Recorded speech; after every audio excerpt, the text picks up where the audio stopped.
very excited to have two phenomenal tech founders hacking out some of the inside stories from our founders in terms of talking about the insights around the acquisition question I tend to hear from startup ecosystem. Specifically, finding technical co-founder is sometimes really hard.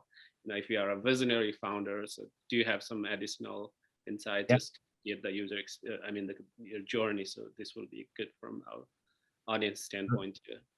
Absolutely, yeah. So we were 4 co-founders, 2 technical, 2 business, or non-technical, or you can say 2 business and 2 non-business. The idea is basically my mentor and good friend was one of the the other technical founder basically, and then I knew the CEO socially. So the 3 of us knew each other socially, and the 4th person worked with the CEO for like 7 years prior to this acquisition. Prior to this founding of the company. So there is a lot of experience in terms of like we knew each other well. We knew how we operate. We knew how we think, and that was I think part of the like chemistry, like prerequisite I mentioned before. Like it's not all new to you. Like you can navigate how to deal with the other personalities and so on. So that is a factor, I would say, in bringing some of the harmony and reducing some of the tensions and expectations from situations where you have conflicts or disagreements. I'd love to chime in on that one real quick. That I 100% agree with you. Our story was very different in the sense that we were 2 people coming out of grad school, but that was common, that we did have experience working together, and I think you need that no matter what, whether you're coming straight out of college, whether you're midway through your career, you always need some semblance. So sometimes if it's a new person, what I suggest is even if it's a new person you just met today, you could still say, hey, for 3 to 6 months, let's work together, let's try stuff. That way you can still get to know and whether you work well together with your co-founder.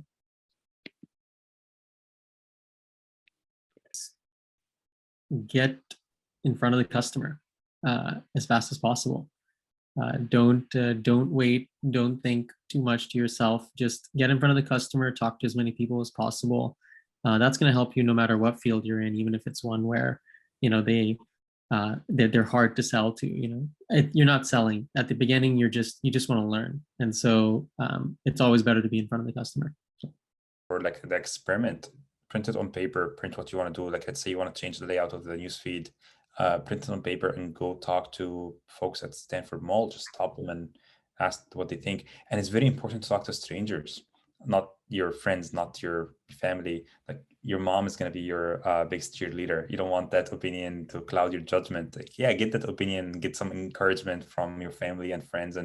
But really the tough conversations and kind of crude, very rough feedback, I think is super useful just to get a validation from people who are gonna see this and just ridicule it, and you want to hear why, and just listen and be humble and check out your ego before you say like, I'm not gonna listen to my customers, I'm gonna so my thought is that if you've decided as a founder that you want to go down a certain path, be decisive and talk to your investors.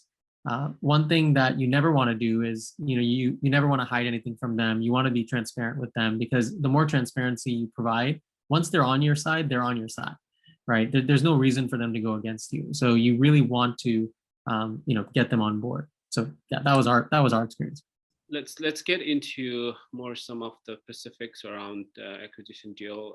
Anand, how did you come to the final acquisition deal as a founder and CEO of the company? Or could you have sold your company to their competitors, right? Any insights on that? Yeah, that's a good question. So the way it worked out for us was, acquisitions basically work in 3 ways. Usually there's, they want to acquire your business, your talent, or your technology, or some combination of those 3. And in our case, it was talent, technology, right? Those are the 2 that we focused on, and that was primarily because we were